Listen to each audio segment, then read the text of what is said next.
de la radio. Bueno, mira, hemos avanzado bastante ya en esto eh, de los atributos de Dios y hemos visto, eh, mira, yo hoy día me di el trabajo de anotar. Vimos soberanía, partimos esto el 7 del 5, el 7 del 5, el mes pasado. Vimos soberanía en dos miércoles, después vimos el amor de Dios, santidad de Dios, la aceidad, la inmutabilidad después, omnipresencia la semana pasada, y ahora vamos a ver la omnisciencia. La omnisciencia.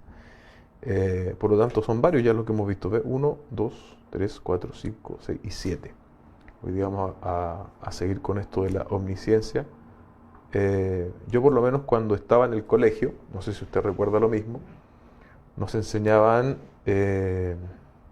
los atributos de Dios. Y eran tres, ¿se acuerda?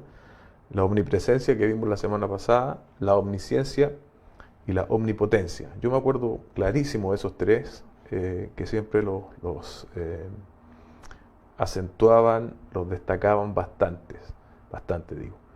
Y, y bueno, por lo tanto tenemos cierto acercamiento con esos atributos en particular. Cuando hablamos de omnisciencia, omni, ¿cierto?, significa todo y ciencia es conocimiento. Por lo tanto, etimológicamente es todo el conocimiento.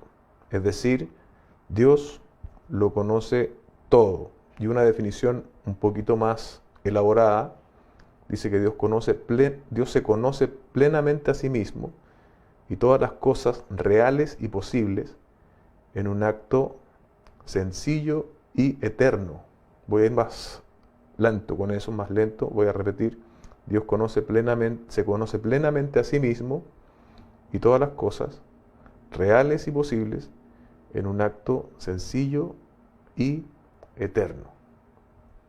Vamos entonces a desmenuzar un poco esta definición y no sé cómo llamarle, nuestra conversación en torno a este atributo, vamos a dividirla en tres.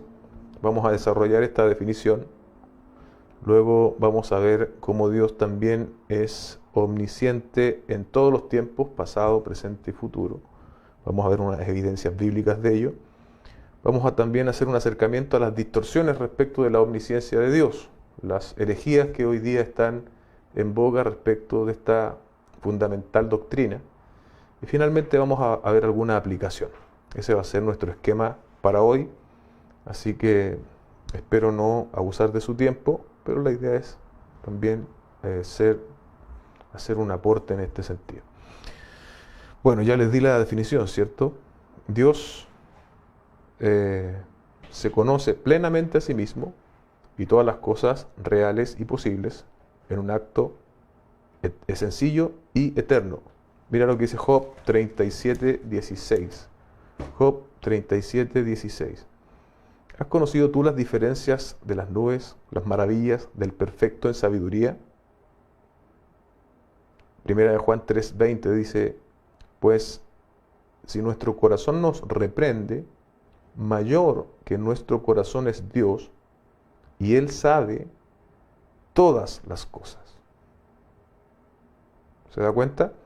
En especial en este último versículo, dice que si nuestro corazón, es decir, nuestra propia conciencia, realidad humana nos reprende, después Juan, ¿cierto?, dice, mayor que nuestro corazón es Dios, y Él sabe todas las cosas. Ahí hay una aplicación, ¿cierto?, al conocimiento absoluto, exhaustivo e integral que Dios tiene de nosotros. ¿Sí? Ahí usted tiene una aplicación, una muestra de lo que es la omnisciencia de Dios. Pero vamos a la definición, ¿cierto? La primera parte de nuestra definición esta noche dice que Dios se conoce plenamente a sí mismo. Y esto es muy importante establecerlo como base porque solo un ser infinito puede conocerse a sí mismo. Nadie tiene esta capacidad, nadie puede conocer a Dios de forma absoluta, exhaustiva, o conocer todo de Dios, porque el único que conoce todo de Dios es Dios mismo. Y primera los Corintios capítulo 2, verso 10, al 11. Saludos a los que están llegando. Ahí respondió Gaby el saludo, Carlos y Aníbal, buenas noches. Y también mi cuñado Oscar, buenas noches. Primera a los Corintios 2, 10, 11 dice, pero Dios nos las reveló a nosotros por el Espíritu. Y escucha bien lo que dice, porque el Espíritu todo lo escudriña, hablando del Espíritu de Dios, aún lo profundo de Dios. Porque ¿quién de los hombres sabe las cosas del hombre sino el Espíritu del hombre que está en él?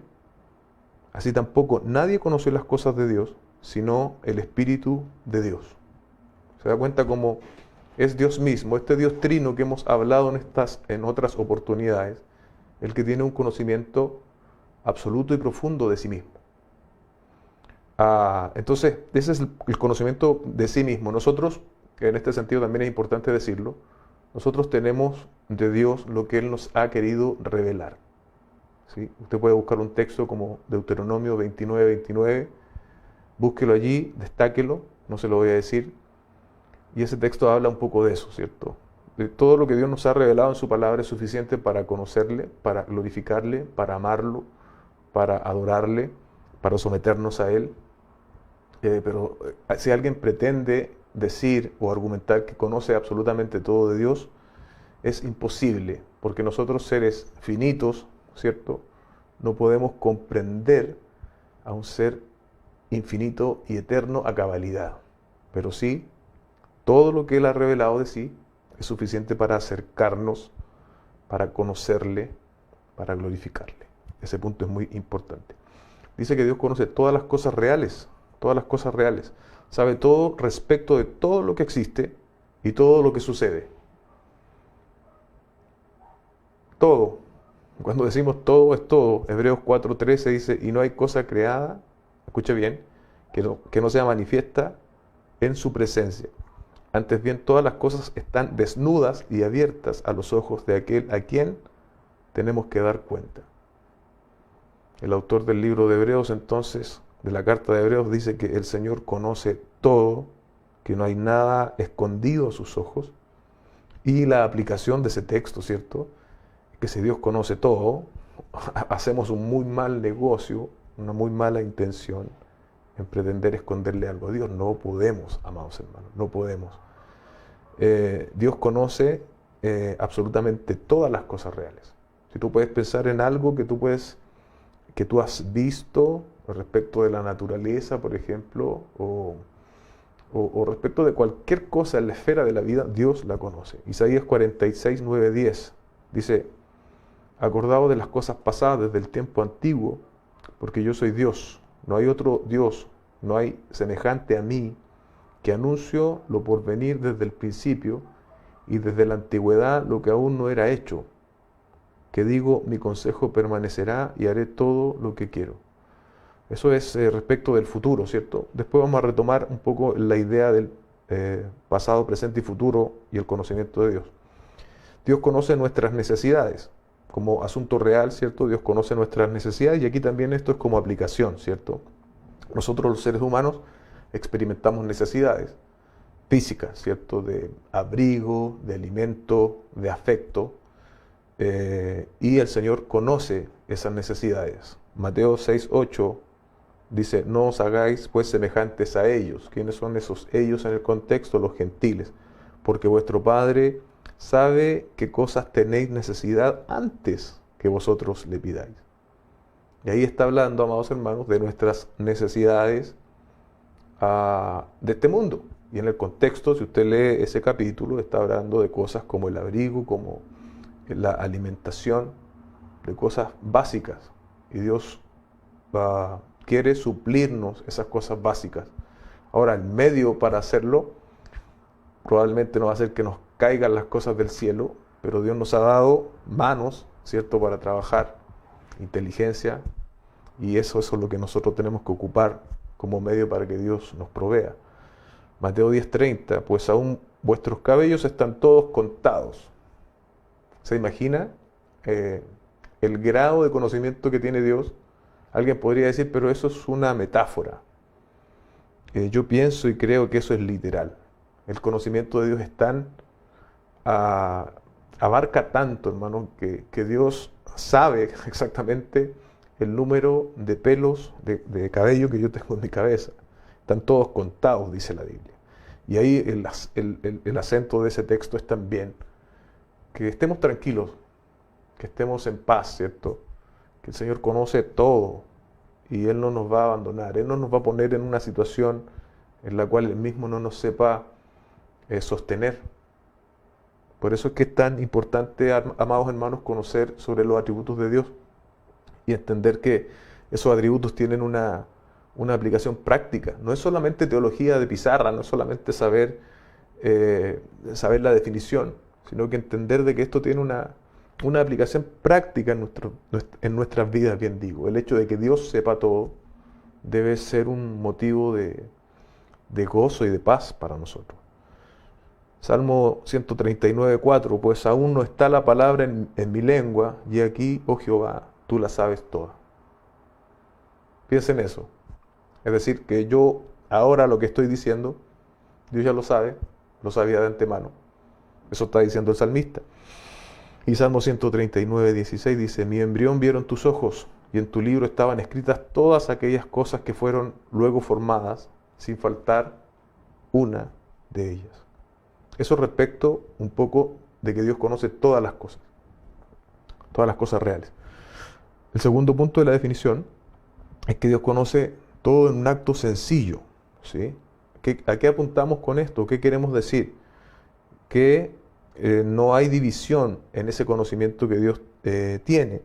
Él es absolutamente consciente de todo y no requiere hacer un ejercicio mental, porque Él está consciente absolutamente siempre. Entonces, por ejemplo, si yo les preguntara, ¿qué hicieron ustedes hace una hora? Usted probablemente va a responder con bastante facilidad. Es decir, estaba tomando once, estaba viendo las noticias, estaba conversando con mi esposa, etc. Ahora, si yo te pregunto, ¿qué estabas haciendo tú hace 5 días? Eso va a requerir un ejercicio de recordar, ¿cierto? De 5 días estaba así, me acuerdo un poco. Pero si yo te digo, ¿qué estabas haciendo tú hace 5 años a esta hora? A no ser que haya sido algo muy traumático o importante, no te vas a acordar. No te vas a acordar. Tenemos, para ir al pasado, a nuestro pasado, tenemos que hacer un ejercicio mental. Dios no tiene que hacer ese ejercicio. Dios tiene absoluta claridad de todo, de todo. Dios no tiene que recordar, Dios no tiene que hacer este ejercicio de, por ejemplo, si quisiéramos contar la arena del mar, Dios no tiene que decir, ¿cuántas eran? No, Dios ya lo sabe, porque tiene un conocimiento absoluto y pleno, con la misma lucidez siempre, tanto en el tiempo como en las cosas. Ese es el acto sencillo del cual estamos hablando en la definición, es un acto sencillo. No requiere, por lo tanto, Dios de un proceso mental como el que sí requerimos nosotros. Y a veces esto de la omnisciencia, también llamado conocimiento, se puede confundir porque es un atributo de tipo comunicable, ¿sí?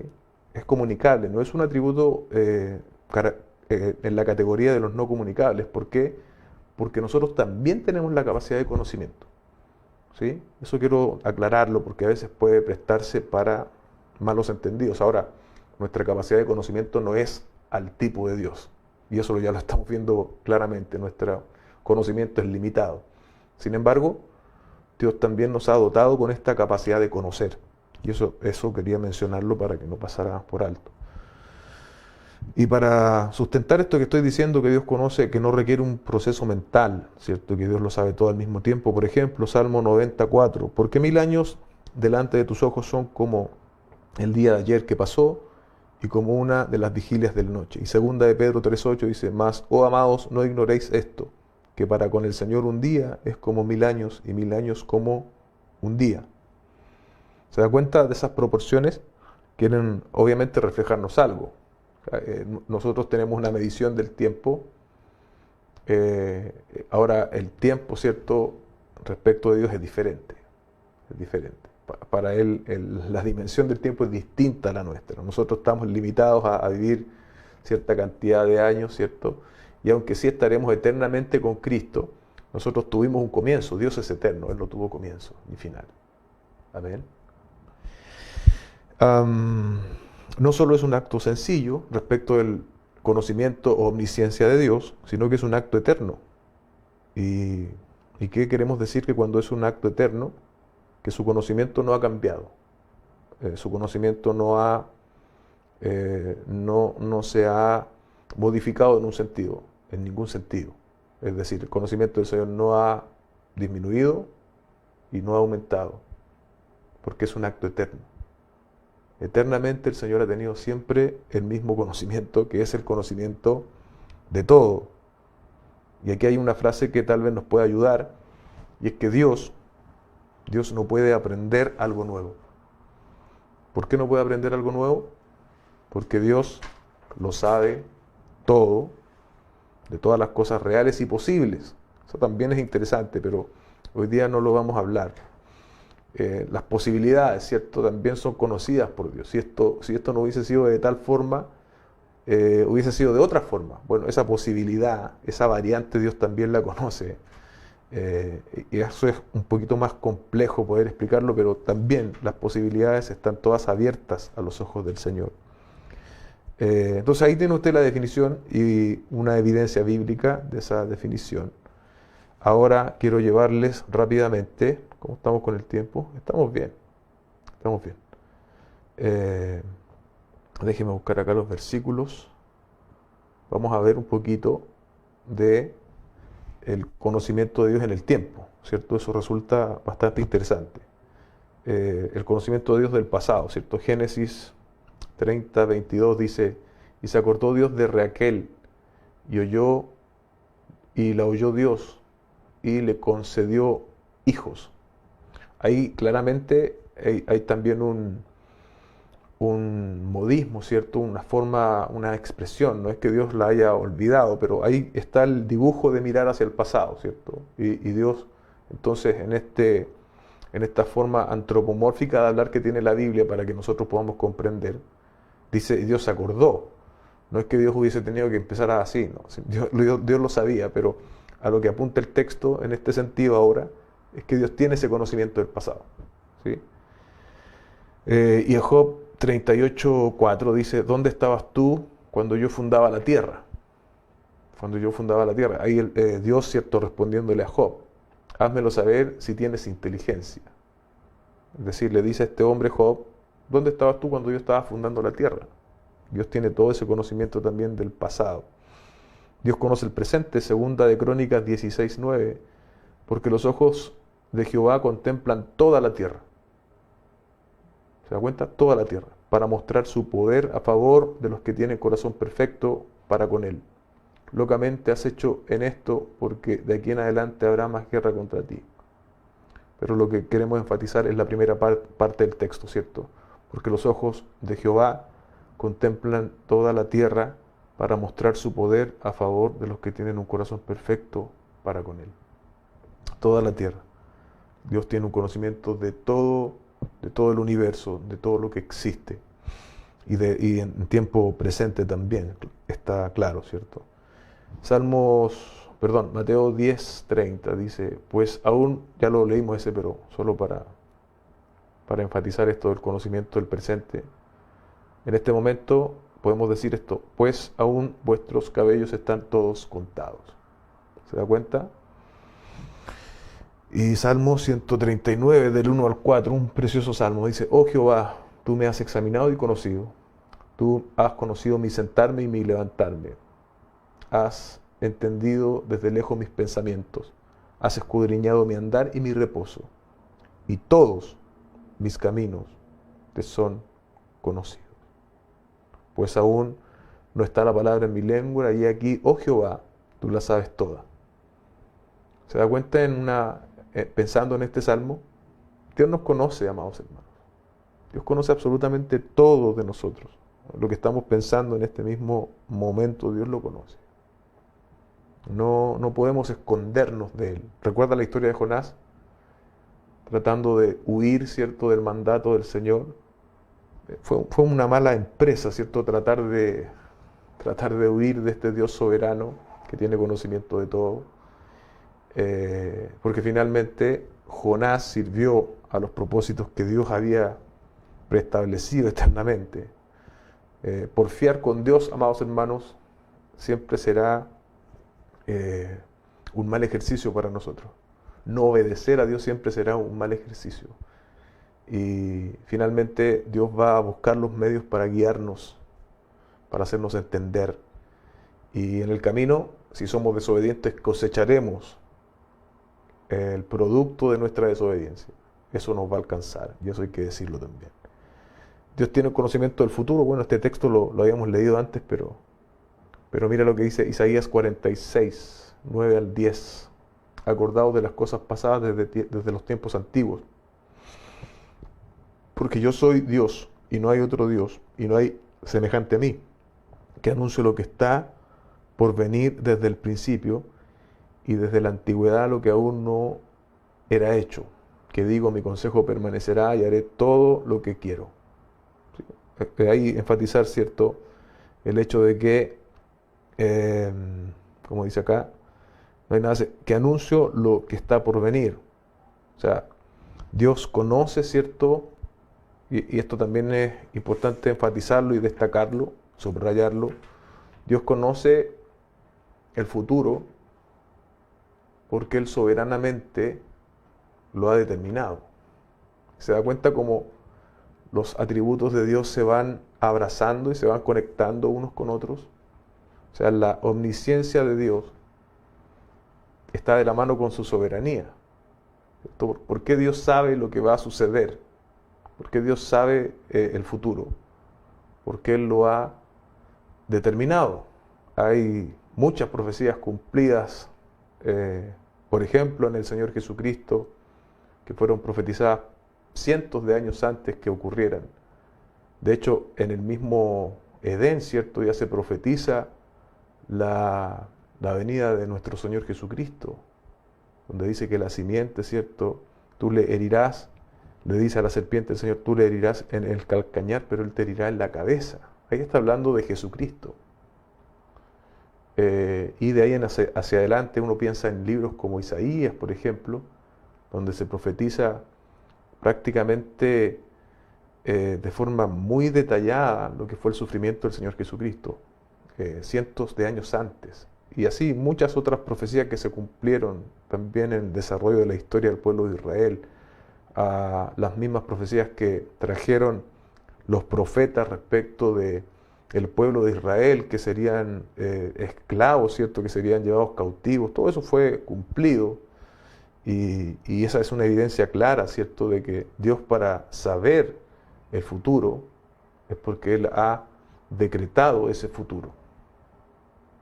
Entonces son cosas muy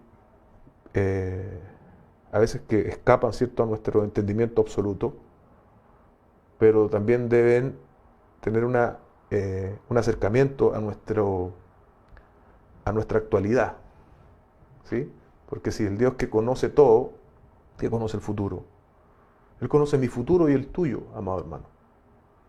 Por lo tanto, eso debe traernos paz, aún en medio de las peores circunstancias, peores situaciones que podamos enfrentar en esta vida. El hecho de que Dios es soberano, el hecho de que Dios es omnisciente, debe a nosotros acarrearnos, debe traernos, debe ponernos sobre una roca más firme que la que tiene el mundo. El mundo confía en sus riquezas, confía en sus amistades, confía en sus posibilidades, en lo que pueden comprar, etcétera. Pero nosotros tenemos algo mucho, mucho más grande en el Señor, amados hermanos. Algunas distorsiones. Estos solamente las quiero nombrar porque no quiero confundirles en demasía, pero sí lo voy a nombrar porque el día de mañana esto pudiese empezar a verse más cerca de nosotros. Son estas herejías, ¿cierto? Acá en Latinoamérica no se han desarrollado aún en mucho, pero puede ser, ¿cierto?, que ciertos acentos de esto que yo voy a hablar ahora, usted pueda empezar a verlos en algún predicador, en algún pastor, algo perdido, ¿cierto? Que a veces abrazan cosas que en realidad no tienen asidero bíblico. Después de haber dicho todo lo que dije respecto de la omnisciencia de Dios, hay, por ejemplo, un fenómeno que no es nuevo, que se llama teología de proceso. Cuando usted oiga hablar de teología de proceso, tiene que encender sus antenas, porque eso es una herejía, es una enseñanza en contra de lo que la Biblia nos enseña. ¿Qué propone la teología de proceso? Propone que Dios no es perfecto, lo que ya es una herejía en sí mismo. Y como Él no es perfecto, Él estaría aprendiendo sobre el hombre y su creación. Entonces, mientras Dios está aprendiendo sobre el hombre y sobre la creación, Dios está cambiando porque está experimentando los efectos, los eventos de lo que Él mismo creó. Eso es lo que dice a grandes rasgos esta teología de proceso, y si lo comparamos con lo que acabamos de ver en la palabra, vemos que hay mucha distracción, ¿cierto? Vemos que es algo que no encuentra asidero bíblico.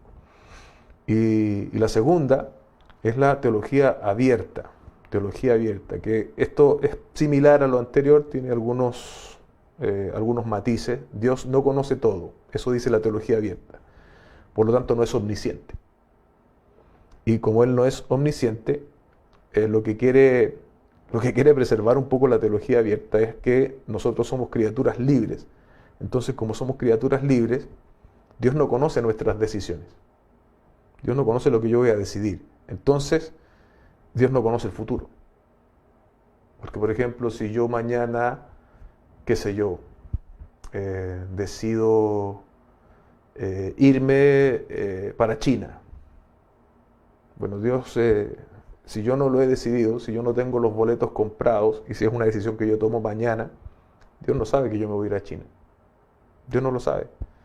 Entonces eso quiere preservar un poco la libertad del hombre, ¿cierto? Hoy día estamos en una etapa donde el hombre quiere ser puesto en el trono. Ya Dios no está en el trono. El hombre está entronizado en esta sociedad, en esta generación. No se soporta la idea de un Dios soberano. No se soporta la idea de un Dios omnisciente. Se quieren como equilibrar los papeles, los roles. Y es allí donde surgen este tipo de herejías, como la teología de proceso y la teología abierta. Cuando usted oiga hablar de eso, tiene que encender sus antenas, porque se está hablando de algo que es ajeno a la Escritura. Piense usted, si Dios no conoce el futuro, ¿cómo entonces nosotros sabemos que Jesucristo volverá por segunda vez? Si Dios no es omnisciente, si Dios no es soberano, ¿cómo podemos estar nosotros ciertos de las promesas eternas que el Señor nos ha hecho en su palabra?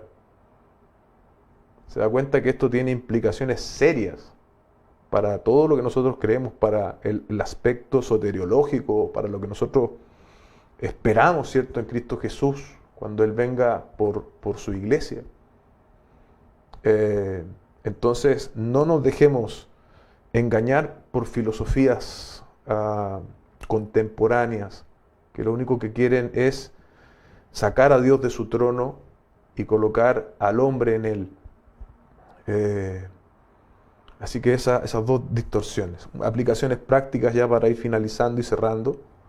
Dios conoce absolutamente todo, ¿cierto? Y aquí en algo más personal, Dios me conoce a mí, Dios te conoce a ti. No podemos ocultarle nada. Y aquí hay dos aspectos, hermanos, que yo quisiera enfatizar. Uno, que Dios, conociendo lo malo que soy yo, lo malo que eres tú, Dios nos salvó por pura gracia. Por pura gracia. Sin que Él haya podido ver algo positivo en mí, Él me alcanzó por su pura misericordia, por su pura gracia. Y a pesar de conocerme, Él me amó, y me amó en su Hijo Jesucristo. me revistió de la justicia de su Hijo Jesucristo y pagó el precio por mi pecado en Jesucristo. De manera que hoy yo, a pesar de mí mismo, puedo venir al trono de su gracia. Entonces la omnisciencia de Dios ya no es una amenaza para mí, es un motivo de darle gloria, de darle alabanza, de decirle gracias, Señor. Gracias porque tú, conociéndolo todo, conociendo esos pensamientos que nadie más puede ver, esas cosas que yo pienso y de las cuales digo, Dios, ¿cómo puedo estar pensando esto? Tú, a pesar de saber todo eso, de conocer lo más profundo de mi ser, tú me salvaste. Gloria a Dios por eso, amados hermanos. Y hacia el futuro, en cualquier situación, Dios ya sabe lo que tú vas a experimentar. Dios ya sabe tus dolores, tus quejas, tus situaciones imposibles y difíciles. Dios ya las sabe, amado hermano. Por lo tanto, respira profundo y espera en el Señor. Espera en el Señor. Hay cosas claramente que tienen que ver con nuestra porfía. Hay situaciones que enfrentamos que tienen que ver con nuestro pecado y son consecuencias de nuestro pecado. Pero cuando no es así, es Dios tomando el control de nuestras vidas y poniéndonos en situaciones a veces dolorosas y difíciles con el propósito de moldear nuestro carácter y llevarnos a la imagen de su Hijo Jesucristo. Porque recuerda bien, tal como dice Romanos, a los que aman al Señor, todas las cosas les ayudan para bien. Y ahí, si tú sigues leyendo el texto, eso tiene que ver con llevarnos al modelo que es Jesucristo. El Señor, a través de situaciones difíciles, nos está llevando al modelo que es su Hijo Jesucristo. No solo nos salvó, nos alcanzó, sino que también nos preserva y nos va a glorificar. Él sabía todo. Y eso debe, hoy día, amados hermanos, ser mejor que un tanque de oxígeno para tu alma. Amén. Oremos. Buen Dios y Padre, gracias. Gracias por poder compartir algo de un tema tan profundo como lo es tu omnisciencia, tu conocimiento. Al finalizar, te ruego, Dios, que este tema pueda encontrar una cabida práctica. Con toda seguridad no alcanzo a ser lo suficientemente explicativo, ilustrativo, Señor. Pero sé que tu Espíritu Santo sí lo es mucho mejor maestro que yo. Y te ruego, Dios, que a través de tu Espíritu esta enseñanza encuentre más claridad a nuestros ojos. Tal vez muchos de mis hermanos hoy están pasándolo mal, están sufriendo por distintas situaciones o motivos, Señor. Bueno, que hoy encontremos en esta enseñanza de tu conocimiento paz, Señor, para poder continuar. Y tal vez hoy en la noche, antes de dormir y al hablar contigo, Señor, podamos tal vez ser quebrantados, Señor, tal vez llorar delante de ti. Pero muchas veces también arrepentirnos y pedirte perdón, porque muchas veces cuestionamos ciertas situaciones. Y nosotros no somos nadie para cuestionarte, Señor. Tú tienes una voluntad perfecta que es santa, Señor, de la cual a veces nosotros nos cuesta entender, pero sin lugar a dudas tú siempre estás obrando y lo haces de manera santa y perfecta. Te damos gracias por este tiempo de enseñanza. En Jesús, nuestro Dios. Amén y amén. Amén, queridos hermanos.